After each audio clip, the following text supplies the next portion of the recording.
I am Liz Craig, the Commercial Division Managing Partner at Bidwells, and I've been asked to act as the chair for today's webinar. Today we will be discussing the clusters that have evolved around the research institutions and centres of excellence in Oxford, Cambridge and Milton Keynes. We will consider which sectors are contributing to the expansion of these clusters and their future evolution. Over the last 12 months at Bidwells, we have built up a unique research database of science and tech businesses and the floor space they occupy across these clusters. I'll shortly be handing over to our research director, Sue Foxley, who will be presenting an overview of that informative research. We will then be hearing from Professor Andy Neely, OBE, of the University of Cambridge, who will be talking about the Cambridge cluster of businesses and how the university spurs and interacts with those firms. Pete Wilder of Oxford Sciences Innovation will then offer his insight into the challenges of finding the right space in Oxford for spin-out companies, particularly from three core sectors. And Olaide Obo of First Base will present from a developer's point of view on the role of business space in these clusters, including its importance as a catalyst to attract the right talent, particularly having a view to the importance of environmental and social values. We can then take any questions to the panel. Bidwell's Saul Weston of our capital markets team and David Williams, our head of science and tech, will also offer to join their views on any questions you wish to raise. So please do use the question and answer function, and we will pose any questions you might have and will aim to answer as many as we can. So Sue, if I could now hand over to you. Thanks, Liz, and good morning, everyone. So about 18 months ago, as Liz said, we started working on a project to really try to understand the nature of the clusters. And of course, these have really come into their own over the last year in the events that we've seen through COVID. But of course, the reason why they were able to do that is because they've been developing expertise and depth and breadth over many, many decades, and we'll hear about that from a number of our contributors. But as a business, we've seen this growth. What is really interesting now is to really understand what is there. So if we could move to the next slide, please, Amy. So first of all, I just want to explain what we were doing. We were looking at company level at every company with floor space they occupy and compiling that up to all the business parks and science parks across Oxford, Cambridge and Milton Keynes. I want to say a big thank you to Malcolm White, my colleague, who has sort of slogged away at this, and it has been a slog. Some of it involves actually going around parks and some of it is estimates. And I'm also very, very grateful to the parks themselves who've really helped out on the project. I mean, these are long-term relationships we have with these people, but really actually it's been an enormous effort on their part, and also to UXPAR as well for some of their material as well. So once we've got the data at the company level and up to the park level, and then of course we can start to talk about the cluster as a whole and really try to understand the nature of what's there, the sectors, and really try to sort of track their evolution over time. It's complicated by the fact that in some cases we had to include a lot of industrial. This really was driven by Oxford and latterly by Milton Keynes, because so much of the science and tech is in industrial space. And that's a point I'll come back to later because it does complicate things a little bit. And I suppose what we've been trying to do is then work with our clients to really try to understand what's on offer on the parks, the different structures, the different synergies. And of course, we can aggregate this up from an art perspective as well. So we're estimating that there is around 20 million square feet of commercial science and technology space across the Arc in parks. This excludes, for the most part, city centre space, which obviously is in addition to that space. But what's really important as well is also understanding the Research Institute and the academic space that's there as well.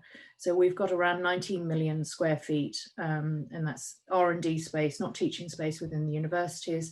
The research institutes such as Current Science Centre, European Space Agency at Harwell, Nuclear Decommissioning Authority, the Wellcome Genome Campus, and many, many more. All of those things are really important because they provide the anchor tenants, I guess, to the clusters, and really are so important in attracting the capital and the talent in those areas. Amy, could we move on to the next slide, please? Thank you. So I think I just wanted to very quickly step back in terms of what makes a successful cluster. And you may be familiar with this work from the Brookings Institute, which really picks out the sort of factors of success. And the ones I've highlighted in purple here are those where really we'll probably be talking about today. Some of the others are sort of at higher level, policy level factors, but the purple highlighted issues are those where we can see that in action on the parks and in the clusters. And they're really important in playing a role. And I know my colleagues will sort of roll their eyes at me mentioning the YouGov survey again, but the YouGov survey really did point out a number of these factors and how important they are to large R&D companies in terms of where they're going to locate. And we will see the strength of these across the clusters that we're talking about today. Next slide, please, Amy. So the implications, of course, of this depth and breadth and history of how these clusters have evolved really can be seen in the real estate side of things in terms of activity, and that's particularly been the case, I guess, over the last 9 months or so during the COVID crisis. What we've seen over recent years is a rising proportion of take up by knowledge intensive industry sectors, but that's been even more so and really dominated, partly because more traditional industries have taken a step back and reevaluated their occupational strategies, and partly because a number of the companies in particularly life sciences and others smaller startups who've got funding milestones really had to sort of make a move and take space quickly. So there's some interesting activity that's happened during that period. And I suppose, as one might expect, the science and IT sectors have been particularly dominant during this period. And very much this is consolidating the strengths of the clusters. Amy, next slide, please. So the sort of large database of data we've got is not something I'm going to sort of share just at the moment, but just to sort of give you a snapshot of the type of information that we have. And what we can see here is, sorry, that will be my dog, a snapshot of the data broken down by business sector across the Oxford market here. And what we can do is look at those sectors and then see how they're also changing over time. From an Oxford overall perspective, we've got a third of spaces in high-tech manufacturing and IT, roughly, but it's also a quarter of spaces in life sciences. So it's a significant portion of life in the cluster. And perhaps that, again, that's something we might come back to later on with Pete. Next slide, please, Amy. And then from a Cambridge perspective, looking in a similar way, life science is dominant, 51% of floor space overall on the parks is in life sciences, but IT is growing as well, 23% of space in the IT sector overall. Next slide, please. And then we can start to think about this in terms of segmenting the clusters and different aspects of what is going on in which location, which obviously helps in terms of positioning parks, looking at strategies in terms of future development as well. And I think probably what is quite interesting in a Cambridge perspective is looking at this growing concentration of the IT sector in the city centre. And again, that is very consistent with what came out of our work with YouGov as well. And the final slide, please, Amy, thank you. So a couple of points I just wanted to make to finish. If we look at the sectors as the clusters as a whole, what we can see is sort of breakdown by floor space by sector. Cambridge, very much we're seeing the life science obviously a strength, but the growth of IT. And what's really important there is the crossover between the two. So there are many IT companies who are actually really very much working in the life science sector, and that includes AI and other aspects of it. Oxford is almost a slightly reverse story. We've got high-tech manufacturing and IT, but what we're seeing is the growth in the life science sector. There's the one thing to point out here.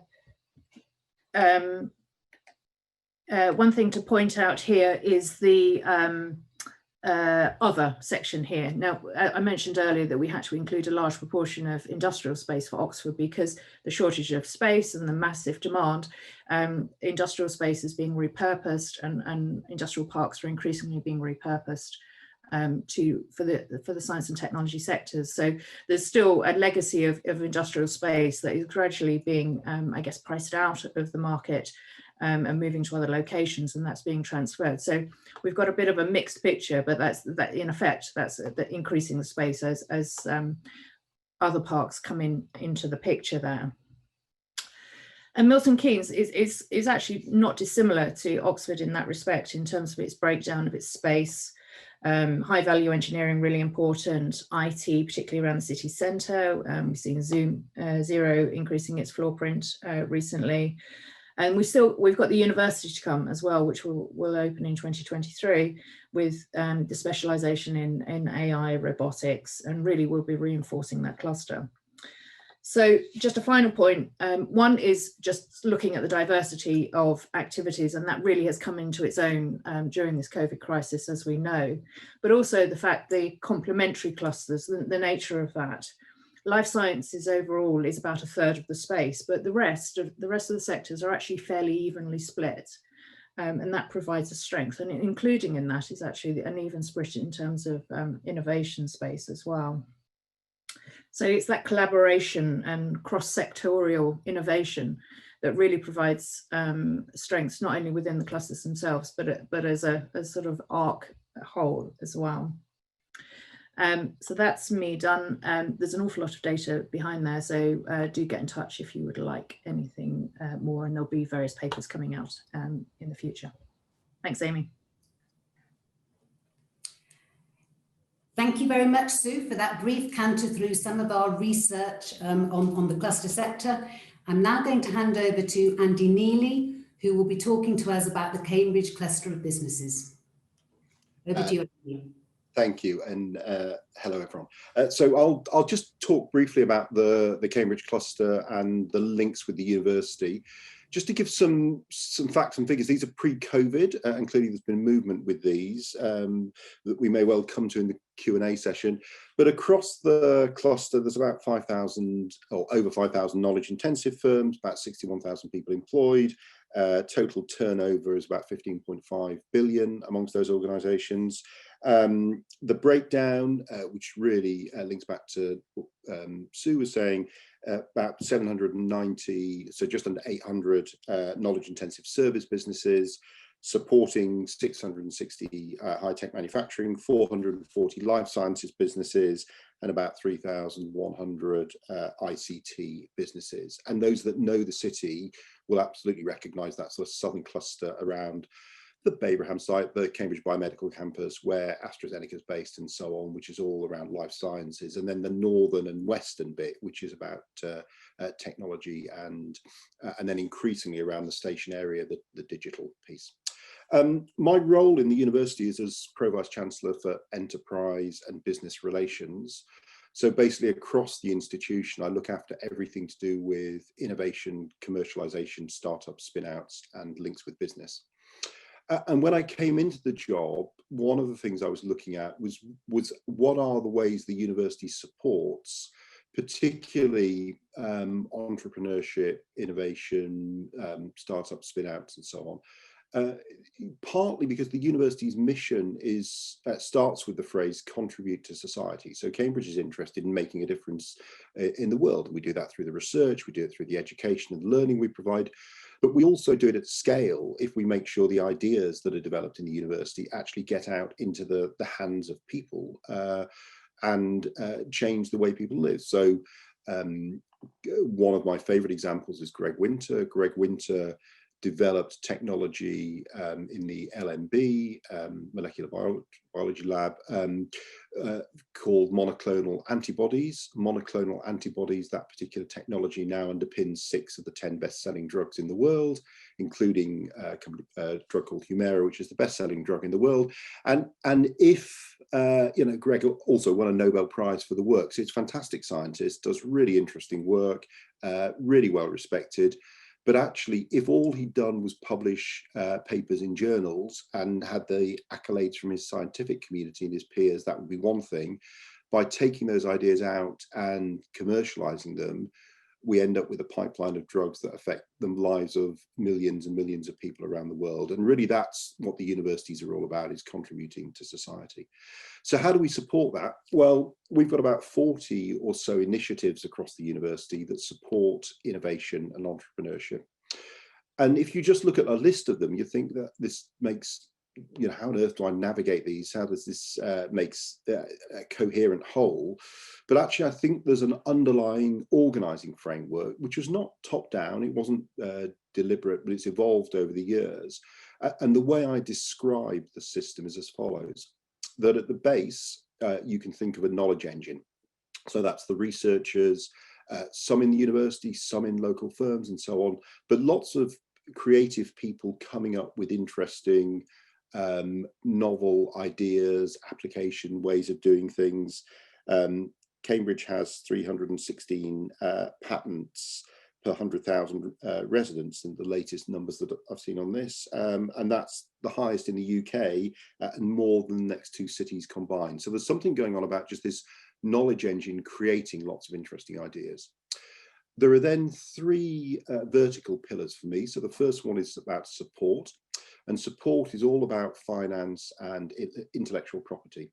So if you're a researcher sitting in the knowledge base in the university and you come up with an interesting idea, you can go to our tech transfer company, Cambridge Enterprise, and Cambridge Enterprise will advise you on whether it's worth protecting the IP. If it is, they can help do that. We'll fund protection of the IP. They can help arrange licensing deals if that's the right route to go. If the right route to go is a spin-out company, Cambridge Enterprise have got seed funds and they'll invest in startup firms and will provide mentors and help those firms start in their lives. We've deliberately, as a university, drawn a line on Cambridge Enterprise and said we only want CE to invest up to about 3 million maximum in any individual firm, and then they need to go to the Series A and B and C funders. And so one of the reasons the university was involved in setting up Cambridge Innovation Capital was saying, well, actually, if you want Series A or Series B funding, then CIC is a route to get that. There are others around, there's Amadeus and IQ Capital and so on. So there's a load of other sources of funding, but there's a pipeline that supports firms as they grow around that first pillar, the support pillar. The second pillar for me is about space. And Sue did a super description of the range of spaces across the wider cluster. But inside those, there are then different configurations of space. So there are some very early stage incubator type spaces. So in the university, we have something called Idea Space. We've got 3 of those across the campus. So one in West Cambridge, one in the middle of town, and one on the biomedical campus. And the premise behind Idea Space is that if you're an innovator and want to start a new business, you can join Idea Space. You get a desk there, but you're not really getting a desk alone. What you're joining is a community of other people who are thinking about their business model and working through the challenges of setting up the firm. And it's a peer learning group in many ways. If you're successful and grow, we've got a limit on how big you can be in Idea Space. So when you get to about 10 people or so, you move somewhere else. And you might go to the Bradfield Centre on the Science Park. So the Bradfield Centre has got offices for firms with 3 people or 6 people or 9 people or 12 people, a sort of modular build up to about 30 people. St John's Innovation Centre is similar. When you outgrow that space, you might then take your own premises on one of the science parks around the place. So there's as well as the finance and the capital pipeline, there's a space pipeline that caters for firms as they grow. And then the third vertical pillar for me is about skills, and this is about the talent pipeline. And clearly there are lots of talented people in the firms locally. Some of the startups are created by people leaving existing firms and creating their own startups.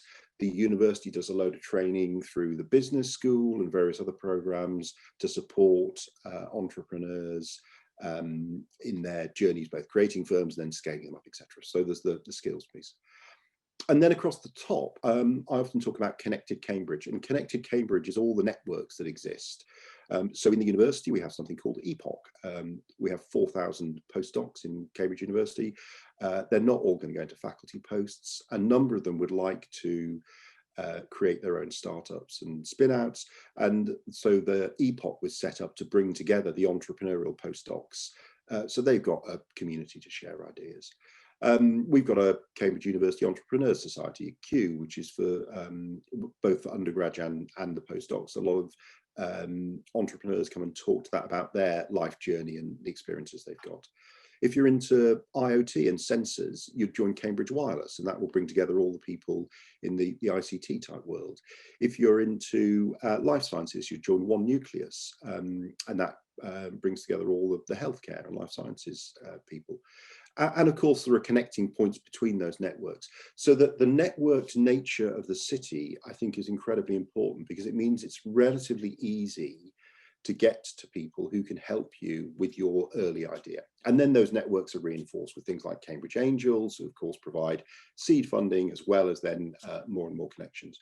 And so if you think about that picture and you go, there's a knowledge engine, 3 vertical pillars, support, space, skills, and then across the top, this idea of Connected Cambridge. The 40 odd initiatives that I mentioned fit not quite neatly into that picture. What then happens is people constantly innovate around the innovation ecosystem. So we've just launched a couple of accelerators, one called Start Code On, which is focusing on life sciences, one called Deep Tech Labs, focusing on deep tech, hence the name. And those two we created because we said, actually, we know there are some really good ideas in the university that are not investment ready yet. But what we'd like to do is create an accelerator where you can take those nascent ideas, you can put them through a program over a period of 6 months or so, and help them develop to the stage where they can then create an investment ready business case that can go out to the VC firms to raise funding subsequently. And so that innovation in the innovation ecosystem is just going on all the time. I'm forever getting people coming and knocking on my door and saying, I'd like to create a new fund, or I'd like to create a new physical space, or I'd like to create a new program to give people skills. And the constant innovation in the support system for innovation, I think, just makes that system stronger and stronger over time. That in turn, I think, ends up making Cambridge a safe place to fail. And people often talk about this with, Silicon Valley and so on. They'll say you need this safe place to fail. But the big advantage of somewhere like Cambridge is because so much is going on. If you try something that's a bit risky and it doesn't work, then you end up having 6 other opportunities to go to anyway. So it's not as if you are really taking an enormous risk, because there is always that safety blanket around that safe place to fail. And I think that's how the system works. So the university is in a really symbiotic relationship with the wider cluster here. It's not all about the university, it's not all about the wider cluster. There's flow of ideas, there's flow of people. CIC, as I mentioned, will support the university is involved in setting up, but it doesn't only support university spin-outs, it will support companies in Series A and Series B funding across the wider cluster. So CMR, Cambridge Medical Robotics, one of the most recent unicorns, is as a company in the CIC portfolio, for example. So that really symbiotic relationship between the university and the cluster. Ultimately, for us as a university, I'd go back to the mission of the university, and it's about contributing to society. And we need those relationships with firms and the large firms as well as the startups that grow, because if we're going to have an impact at scale, we're not going to do it just as the university alone. And that's why I think that symbiotic relationship is so important. So let me pause there, and I'll happily answer questions in the Q&A session. Thank you.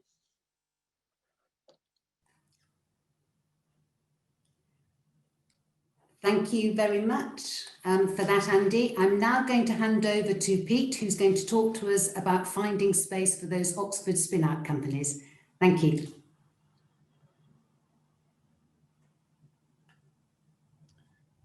Thank you, Liz.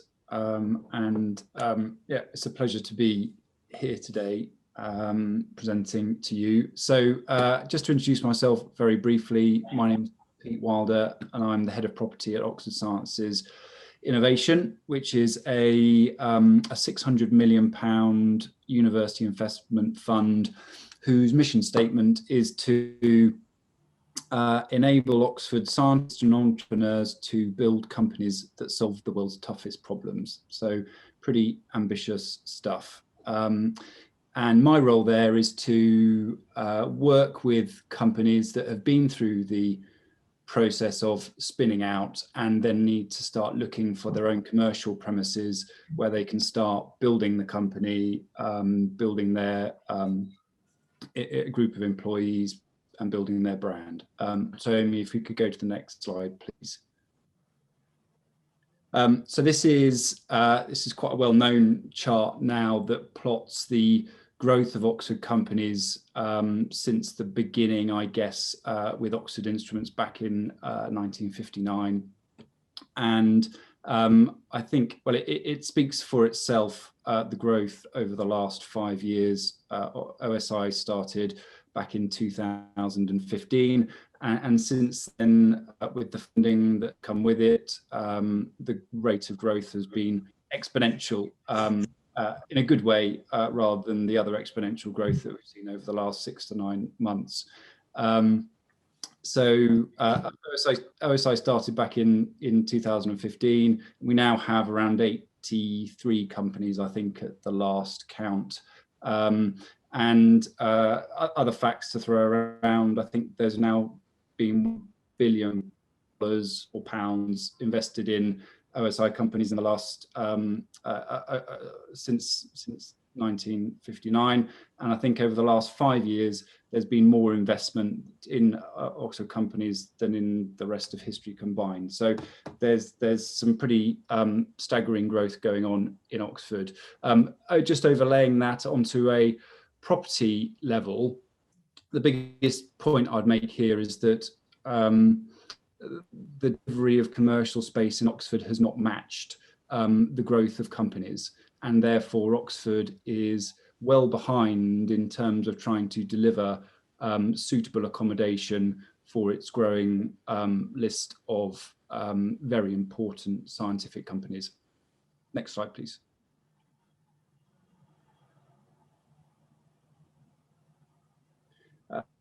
So this shows us a breakdown of the different sectors of companies that we work with. And it helps from a property perspective to talk through the different requirements that companies have. And so starting probably with the easiest, which is AI and software, actually at the moment requirements from those companies are pretty limited. A lot of them have realized that they can work from home to a large extent following the following lockdowns this year, and typically most of those companies require standard office space, perhaps with a workshop to test sort of electronics and so on.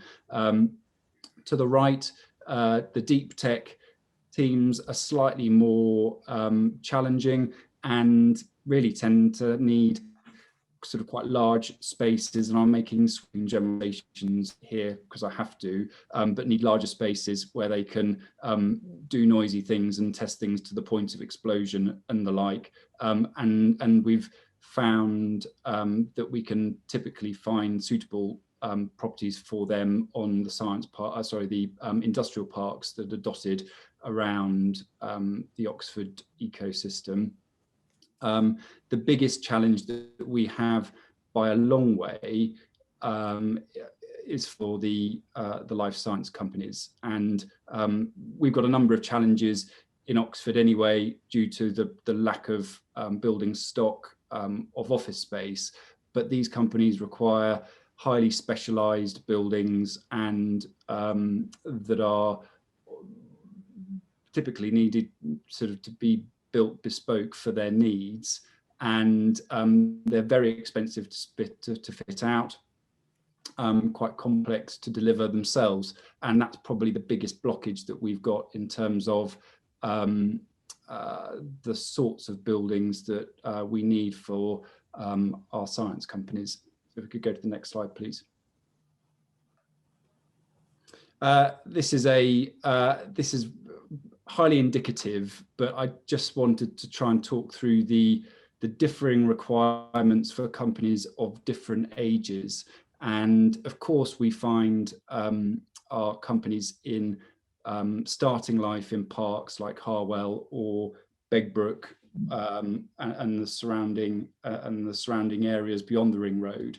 But what we're finding is that the very early stage companies seem to be, when you've initially moved out of the university and you're looking for your first premises, the very early stage companies tend to look for space in the close to the main transport hubs and the university. So obviously we have the bioescalator out at Headington, which is surrounded by the 3 hospital sites. That's clearly a key location to go to for those in the life science area. But for other companies, there is a strong driver to remain in the city centre where possible, where you're close to a main transport hub, therefore not reliant on access by car.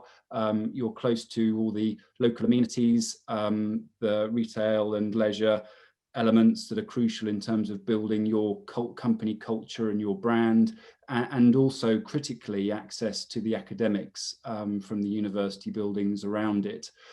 So we find those early stage companies will either start off in an incubator over at Headington around the hospital sites or in the city centre, but then very quickly have to start looking for space beyond that because stock is so limited. And then we're looking at grow on space in the parks around Oxford. So, and that's about as far as we've got with our companies, because we're only 5 years old, and I think even our biggest companies are sort of between 50 and 75 employees.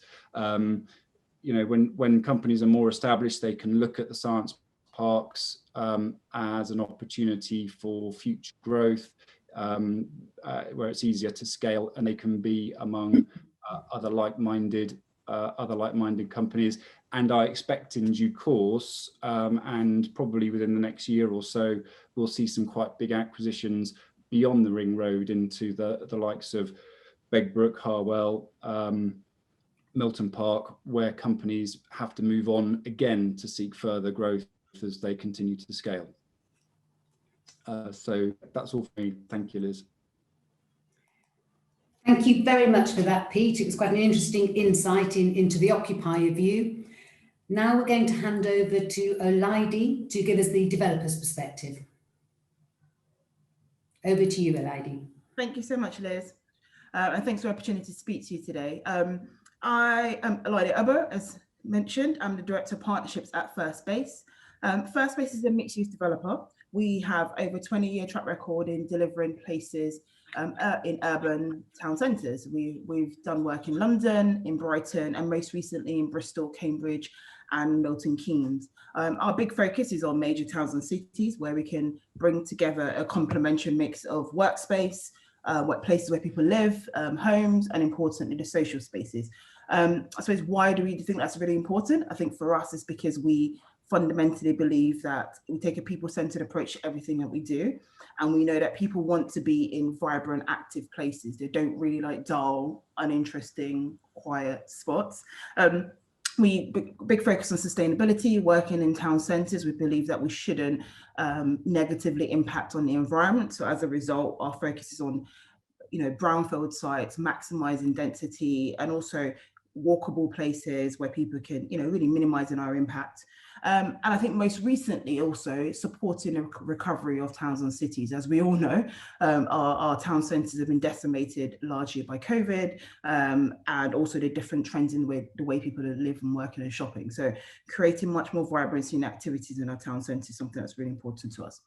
So I suppose, I'm here as a developer to talk about why we think science and tech clusters have a role, and what our role is for us if we are if we're delivering new places. And I think for us, we think science and tech clusters have a fundamental key role in urban mixed use places. And why is that? We believe that creating destinations and places that people want to be, you've got to have a real mix of different uses in that. So whether it's places where people work, places where people live, or places where people enjoy themselves. And even in just that crucial mix of where people work, we don't just think it should be a mono type of workspace. We shouldn't just focus on, let's create some nice shiny offices. Actually, the offices, the flexibility of their workspace is really important. So whether it's grade A office that people work in, whether it's a lab space, R&D spaces, workshop space, let's create that vitality and difference to enable a real mix. And I think for us, diversifying that workspace offer is really important. And I think another thing that we really focus on is how do you, science and tech clusters, we've got to demystify this. Demystifying it is really important, and putting these uses into the town centre enables us to do that. And I think it was mentioned earlier on about talent. The biggest challenge for many occupiers is about attracting and retaining talent, competing with major towns and cities across the world. So actually bringing your talent into an environment that's active, that's vibrant, that's interesting, that does much more than just I'm coming to work, I can enjoy myself here, I can socialize here, is really, really important. And so for us, that crucial role, absolutely, science and tech clusters do have a role within urban mixed use places. Next slide, please. And collaboration, and I think for us, collaboration is a key part of what we think science and tech clusters do. We are working across two major cities, Cambridge, as we mentioned already, so I won't labour on that, but also Milton Keynes. And Milton Keynes is a really interesting town, home to over 6,000 software engineers, largest fleet of autonomous robots, already has 5G rolled out across the town, and CAVs and drones are commonplace. They're already being used in Milton Keynes. But for us, it's about how do we enable, Milton Keynes has a real focus on collaboration, and we think the science and tech clusters in Milton Keynes will really help to drive that even further. For us, having those clusters within the town, it's about creating that live environment, a real living lab to test out, to try out, to make this a reality. It doesn't just happen in the labs, it happens in the streets and the roads, in the shopping centres, in the new developments and new spaces that we're creating. And it's about making sure that the science and tech has a role in helping to solve the bigger issues. It shouldn't just be about what we're creating inside. It's about how do we make that a reality in the street. So for example, we're currently involved in Milton Keynes in how do we make mobility a service? How do we use 5G to improve mobility across the town? How do we look at the use of CAVs or drones to help a hospital take medical supplies out into the town? It's really about using this in real life scenarios, and we think there's a crucial role in collaborating broadly across the towns and cities, and with different types of occupiers, whether it's the hospital, whether it's education, whether it's the local authority. How do we find those collaborations and make them a reality? And we think by putting the clusters within the town centres, we can make that happen in real life. Next slide, please. And I suppose lastly for me, it's about real, we think democratizing that space. It's very often we find that, tech clusters tend to exist in their own little bubble. It's for people who understand it. So it's for people who know what it's like and who get it. And actually for us, it's really about how do we make sure we can, these are not just inward looking, that they're outward looking. How do we bring local small businesses who are just in their growth stages into the clusters? How do we enable schools and local community groups? How do we foster that skills growth that we talk about? Where's the role of STEM in this? If we want, we know that future roles and future jobs are going to be STEM based. How do we make sure that we are enabling and encouraging that in that tech cluster, so that the tech clusters are seeing that as a vital role and are bringing people in? And for example, I go back to Milton Keynes, where we are very hopeful that MKU will be delivered in a few years' time. And it's about how do we start to enable students to come into the cluster and see jobs for themselves in that? How do they come in and collaborate with the researchers and use the labs actually to learn and to fail quickly, to bring things to market as quick as possible? How do we enable cognitive diversity? How do we enable diversity of thoughts and bring different types of uses into different types of opinions and ideas into the clusters? So for us, it's about those that, really pushing forward and democratizing that space so that it's for everyone, and it's for people across all different socioeconomic backgrounds. So I suppose that's it from me. I suppose those 3 key points are the areas that we focus on as a developer. We're currently delivering near 200,000 square feet of commercial space in Milton Keynes, similar numbers in Cambridge, and in Brighton and in Bristol, all with a focus on delivering, pushing forward in terms of science and tech, and really about collaborating, democratizing the space and making sure that those have a crucial role within the mixed use spaces that we're delivering. Thank you.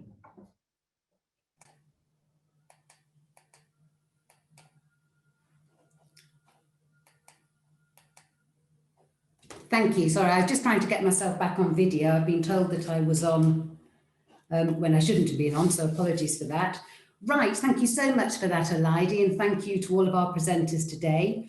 We now have time for a question and answer session. And the panel, as I say, will be joined by Saul Weston and David Williams. So Sue, Andy, Elidie, Pete, Saul and David. If we start off with perhaps the first question, I shall throw it out to the panel. We've heard about the role of Oxford and Cambridge universities as catalysts for startups and cluster growth. Could you perhaps comment on the potential importance of MKU to the evolution of Milton Keynes science and tech clusters? I suppose that might actually be more for sort of Elidie and also David. Yes, thanks, Liz. Afternoon, everybody. Well, if I'll just say a few words, then Elidie, please do jump in again. I think the important thing about Milton Keynes is that it already has a hugely important role that it's playing across the arc. It has a dozen or so science and technology campus in different forms. Obviously, as Sue has said, very much with a legacy around high performance and high technology manufacturing and engineering around motorsport, etc.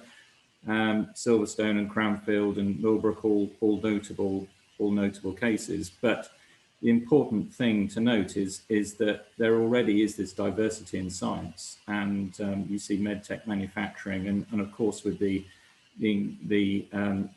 very strong existing sector in finance and cybersecurity.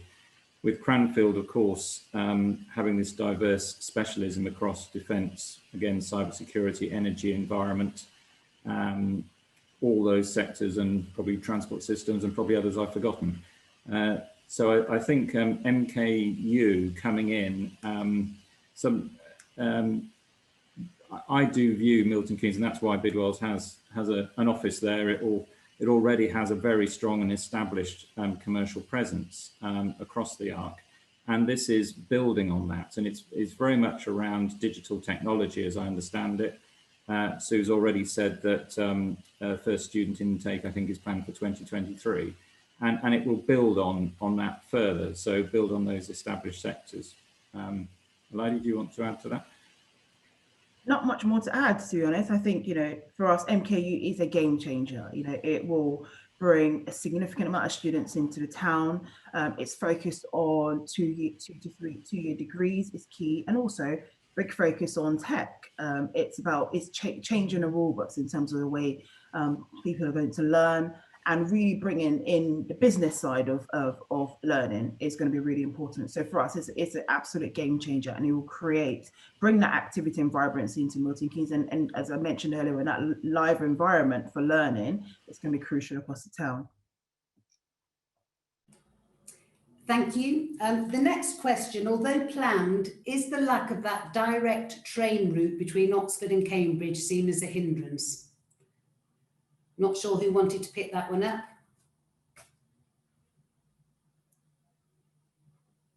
Pete, would you like to pick that up? I'm happy to comment on it. Sorry, Andy. Yeah. I don't think it's an enormous hindrance. I mean, the reality is that and actually we've learned this over the last few months with video conferencing and Teams and Zoom and so on. You can do an enormous amount remotely. I'd go back to the comment Lady made about interaction, collaboration. There's so much you can do remotely, but there is a lot that happens in the corridor conversations as you're walking into a meeting or getting a coffee together. And so the physical connectivity, I think, will continue to matter, particularly as different sectors collide as well. So we talked earlier about, you know, the AI and machine learning and health, life sciences coming together. There are some really interesting organizations in that space now looking at how you might use data differently in diagnostics, and you can see them across the arc. So I think the connectivity is helpful. Is it all about a train line from Oxford to Cambridge? No. Is it about a train line that also opens up the north of the country? Yes. So actually, one of the big advantages for me of East West Rail is, as well as making it easier to get across the arc, it also means it's relatively easy to jump on the train, in my case in Cambridge, go over to Milton Keynes and then go up to Manchester. At the moment, that's a much more complicated journey. And so I don't think we should think of it in terms of just delivering connectivity between Oxford and Cambridge. It's a much wider intervention for not just for the region, actually for the UK. And I think that's why it matters. Thanks, Andy. Another question that's just come in: what are the greatest constraints to being able to meet the latent demand for space that has been referred to? For example, how much are current planning rules impeding such space being developed, or what are the other factors impeding it? Saul, probably Saul and Elidie could answer that one. Yeah, I think Elidie's probably best to talk about planning. I think it's fair to say that in all our centres, Oxford, Cambridge and Milton Keynes, you know, planning is a challenge. I think all the local authorities are in different stages of being more encouraging of growth, and I think, you know, I think that will come, but it's slow and it's an education process, and that is constraining development in all the locations. I think Milton Keynes is probably ahead of the game in terms of encouraging growth. Cambridge has got itself there slowly, and I think Oxford is getting itself there, but it's just taking time. So I think that is an issue. I think the other area that constrains growth is landlords. And I think, you know, I work with investors across the arc, and I think what's very clear is that the successful parks and locations are owned by investors who can be more creative in their approach to a landlord and tenant relationship. And that may be because they're a college or university, maybe a long-term owner with a long-term vision, or perhaps a specialist platform that understands what the sector needs better than a traditional landlord and tenant relationship. And I think that's the piece that the property industry is guilty of accelerating. I think Pete would probably say as an occupier that dealing with the normal landlord and tenant relationship doesn't deliver what he wants. And I think we've all got to be a bit less worried about rent levels, tenant covenant strengths, lease lengths, and think about the occupier and what delivers what they want, and perhaps make some what might be unconventional decisions or about the economics of a project in order to help people move around and grow. And it's, you know, I think a couple of examples. I mean, that there are a number of the parks in Cambridge and Oxford. I mean, you've got the Science Park in Cambridge, St John's Park in Cambridge, Harwell in Oxford, where you've got a slightly different type of owner and a different type of approach. And that's made those schemes very successful. And I think that is something that we can all learn from within the industry. Elidie, were you just going to comment on the planning side, or do you want me to carry on with another question?